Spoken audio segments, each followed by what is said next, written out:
Sa unang pagbasa, ang atong Ginoo nagpakita nga naay mga tao nga nakabuntog sa kadtong gitawag nilag dautan sa kadtong sa gitawag nila dinhi og nakadaog sila batok sa kabuntog sa mananap katong beast.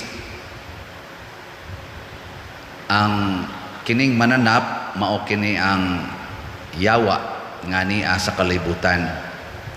Unya ang makabuntog ani kadto rang kamaong muantos nya musugot lang og lutuson og patyon.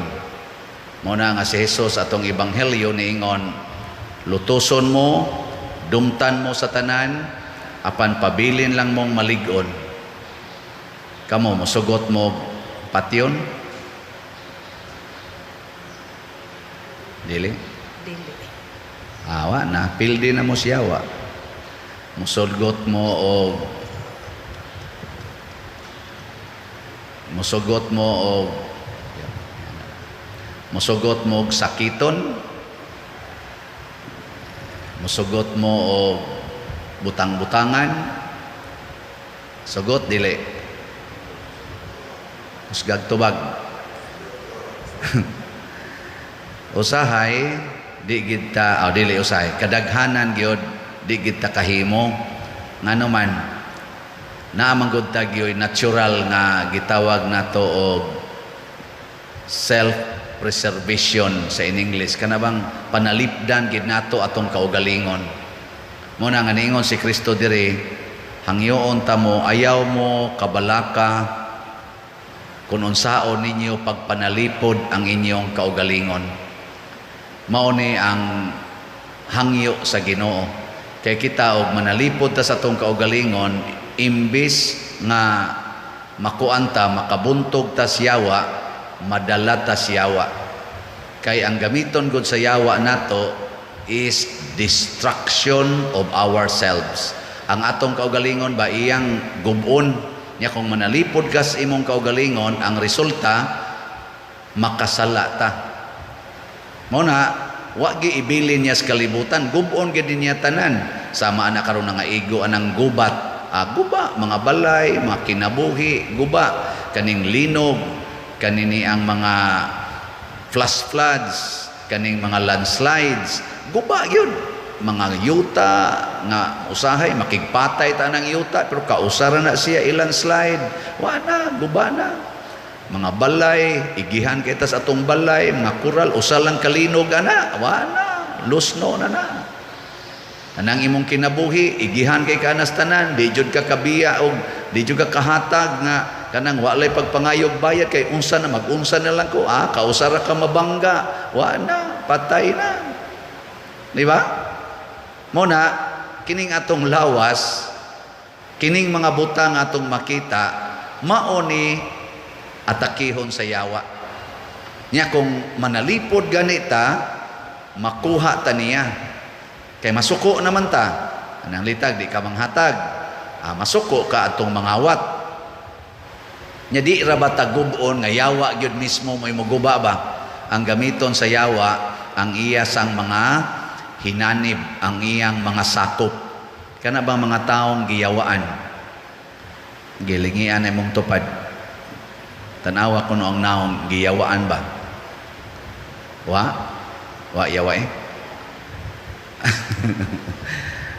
Nagtuo ka nga ang yawa kanang naisungay, kanang sigak ig mata, kanang wagayo batik ig naw, dili oy. Sa tinudanay ang yawa mo'y kinanindutan. Kana day mga yawa nga mo'y motudlo nato unsaon pagpakolors buhok, pagkiskis kilay, pagdinhi, pasiksi-siksi. Kana mga yawanon manggunagod. Nya unsa may gibuhat ana? Giguba ang colors buhok, giguba ang naong, giguba ang kilay, usahay magpa-injection para mga guba, usahay magpalaygit, magpa-opera, gipangguba aron lang monindot tan-aon. Mo na gitawag sa ang salaan na gitawag og vanity. Vanity ba kanang vain. Mo na siya. Ana bitang ang imo nagyong panindoton kana day mga nindot kay na para sa mga laki hasta gani mga babae kana mga tato nga hapit talang yung tanan mga lawas na puno na gyud mga tato perting tato kay nindot kuno tan-awon pero actually giguba ang panit di ba kanang imong panit giguba mao na ang yawa dili na bati dinhis kalibutan kinanindutan nagnaong ang yawa. Bihay may inyong nindutan kanang balay nga gamay kaayo o kanang balay nga dako kaayo hawanan ana. Hay may inyong ganahan ana. Og mga ambisyon kanang dako yung hawanan, dako gyud inyong nataran diha nya komportable kaayo kana yawan-on bay ana. Mo na ang gusto gyud sa Ginoo simple. Mo na dito ra gani na tawo ang Ginoo sa pasungan, kita ganahan kita nga naagid tay sa nga ana kanang sa nang package maternity nga nang kana bang mo manganak ka ba nga package na daan ana no ganahan kita ana yung pahimutang gid ba pahimutang uy si Kristo tanawa giunsa niya pagbuntog ang yawa didto ra siya nataos pasungan nagtubo siya atong balay sa Nazaret gamay nga balay igo ra yung masud ang tao ang iyang papa panday ang iyang mama housewife wa siya ka eskwela anang the simplest way of life unya pag abot na sa panahon nga nanudlo siya mga apostoles nagtigom siya mga tao gipabiya pud niya ang tanan sa ilang mga balay o sa ilang kabtangan galakaw na lang sila nga wa na gyoy gitawag nato og dagko nga mga possessions baka nang gipangkuptan nga mga kwarta o guban pa ngano man kini manggong mga kalibutanong butang apil na ni atong lawas mao lagi ni atakihon sa yawa nya kung nahigugma ta ni makasa dayon ta ang sama say makaguba sa mga bana kana mga nindot dihag mga legs ana nindot nya kusog ay mo text no ana kay bati naman ang ilang asawa so kadto mo imo nindot nya unsa man say makaguba sa pare magkuyog ni og ang mga banang mga buangon ana adto mao sa na among tanaw-tanawon ana wa na guba na nya pun andayon sa kwarta kwarta na wa may dagkong kwarta nya kanang naa mga lami-lami sa kalibutan dagko man nagasto mangurakot korupsyon mao na ron kusog ang korupsyon aron ma-maintain ang comfort o ang pleasures in life mag-corruption. So, sin after another. Siging pakasala. Muna, unsaon pagbuntog? Antos. Sunda ang Ginoo. Mabita na ka nang atong gipropagate karon nga si Bishop Chupilo Kamomot. Ang iyag yung number 1 nga kaniganing prinsipyos kinabuhi, ang tanan ihatag. Ang tanan gyud ihatag pagkamatay gud niya matud pang anhing Cardinal Vidal ni sulti nga gisulti sad naron nga ilam nang siradan ang kwarto sa namatay nga pari kay aron dili kuanon nya musod ra didto mga authority sa simbahan obispo o kanang iyang team pagsud na kuno nila didto kay ilan ang tan-awon og unsay mga butang atua sa kwarto ni Bishop Chupilo Kamomot wa gyud kunoy wa gi arang-arang og naong nangita sila og kana igsusulob niya nga kanang kasak kanang iya bang sutana ba pulos gyud mga gision wa gyoy nahibilin nga tarong nga kuan ang pinakatarong ra gyud katong iyang gisulob ang nahibilin pulos gyud mga kanang wa gyud pa motong gadali-dali in taon siya pakuha sa iyang sutana diri sa palasyo aron ikailis dito sa namatay nga obispo si kuan Bishop Chupilo Kamomot ngano man hastang iyang singsing hasta nang iyang cross dinhi ipangprinda aron ihatag sa mga kabos hasta kuno iyang mga kurtina nga bago kanang idonate niya kurtina mahalin man na ibaligya aron ihatag sa mga kabos natuman gid niya ang giingon ni Kristo kung gusto ka makasulod og langit ibaligya ang tanan ug ang halin ihatag ngadtos mga kabos. Nya mosunod ta ani Bishop Chupilo Kamumot. Ganahan mo mosunod. O ganahan mo mosunod, dali kay mahurot ning atong slot. Nganoan, ibaligya ng inyong mga kortina diha, kanang inyong mga cellphone, pamaligya kanang mga TV, nya ipalit na yung slot. Oh, di hurot na yun eh. Nga naman, kabus din na pa der. Oo, ang parokya na to karon kabus man, di man katukod. Dili makatukod sa iyang kumbento nga nindot-nindot na magamit hangtod sa sunod pang mga daghang katuigan. Kay wap amantay kwarta. Pero pasalamat lang ko kay ang atong halin gahapon sa DOPS as of yesterday niabot na og 12,185. Oh, pat 12,000 na.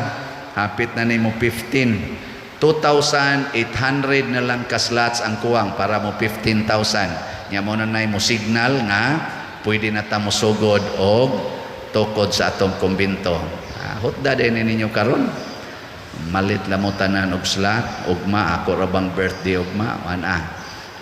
Daghan kay namalit karon nga, Pader ako ning birthday gift nimo. Analipay ko kay murag 2,000 na kapin.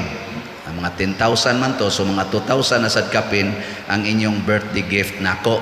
Nya ako ra sa ning i-gift nganhi sa simbahan. So pun inalanig laing laing mga 3,000 lang no gikan karon sus mahalin na tag 3,000 ko to weekend nindota ga no mo ginay inyong birthday gift nako. Kuto pa ning ako pamaligya og birthday gift para sa akong birthday kung makaabot ko ugma hangtod pa ni sa November 30. Kana i-consider na nako nga inyo pa ng birthday gift nako para ni sa simbahan. Ako lang ning gipasangil akong birthday para maka natay rason ba. Siyempre inyo sa kong lipayon mo manay kalipay nako ug hibaw sa ko makalipay na sa Ginoo pero wa na diri sa akong bulsa masud ha na ara gina dinhi sa simbahan mo ra ganay akong ikagarantiya ay dili gina siya musod sa akong bulsa ang inyong gipalit bisan kanang birthday gifts ninyo pulos gina padong sa atong slots. Gahapon karon pa ko na uli mga 2 days ko nga nag silent nga reflection pero ga silent ko pero tuwa pa gini adto nako Pader di ay gitawagan ko sa front desk ba sa akong giistaran nga lugar di ay nangita nimo Father imong arion ko akong anhaon nganos kang gasamok-samok man ninako dinhing tawhanan ni pag abot nako didto sa Father sorry kayo dito ko sa imong parokya nya ingon man nga nagkuan kuno ka nag-silent kuno ka og retreat ako lang jud kang giari Father kung ano man siya mo palit lagi kog slot Father nako pilas kay paliton ani pero ang iya to igagaw mo ni palit ni palit siya og 50 ka slots. Di ba? Ang ngayon sang gawason. Pagtan-aw ron ako sa atong bangko, dili ni pagkumparar ha sa nag-donate. Actually, kamong tanang ni palit kanang pulos gina nindot o gidakon. Ang gidakon anak pulos gina nindot sa Ginoo pero panghisgutan lang ni nato sang nasa mga makaingon sa taba nga dili normal sad nga ipalit. Karon na inipalit nato og 55 ka slots, nasa inipalit og 240 ka slots, nasa inipalit og 100 ka slots. Karon lang ba pag masiyar nako sa akong birthday o di dako-dako na ni, di ba? Kaingon ko, unsa man ni sila? Ako ba'y hinungdan? Siguro jud kong dili. Ang hinungdan ang ilang gugma sa simbahan. Nahimo lang kong gamayng rason para murabag kung sa pusil pa ni mura kog firing pin ba ganang mo ana ra ba unya ang gugma gid sa simbahan ang ilang kasing-kasing puno sa paghigugma so congratulations ninyong tanang na malit kay inyong gipakita ang inyong gugma dili lang dinhi kung dili sa tanang simbahan nasa ni palit og usa ka slot siya Pader ako ning gipalit usa ka slots kay naa sa koy 5 ka simbahan nga ako sanggi hatagan ako lang ning bahin-bahinon Pader ha nako sus kadako na ana Siya gamay ra jud kay ni Father, pero ako lang ning ibahin-bahin nya na sa ko'y pamilyang giatiman sa tom siya sa abroad ana. So kamong ingon ani ba, gugma ni sa pagpanghatag ug mao ni ang makabuntog sa tentasyon dinhi sa kalibutan. Kana bang tigom gyud, tigom biyaan ra ni natong tanan inig husay nas Ginoo adto ta sukdon sa atong pagpaambit nining mga butang dinhi sa kalibutan. Mao na nga matod pa diri sa atong tubag sa Salmo, dako og katingalahan ang tanan mong mga buhat, Ginoong Dios nagamhanan. Nganong dako man kaayo og katingalahan tungod kay di ta makatugkad ngano nga ang Ginoo nga tag-iya sa tanan ni puyo sa kakabos nagpakamatay para nato aron ta maluwas. Di ta katugkad ana nga ang Dios nga way kamatayon miagi og kamatayon aron lang tang mga dunay kamatayon mahatagan og kinabuhing way katapusan. Purting dakoa ana nga misteryo, pero usara gitubag tungod kay nahigugma nato ang Dios og nangayo sad siya nga ang ato sang gugma ato sang ihatag ngadto niya.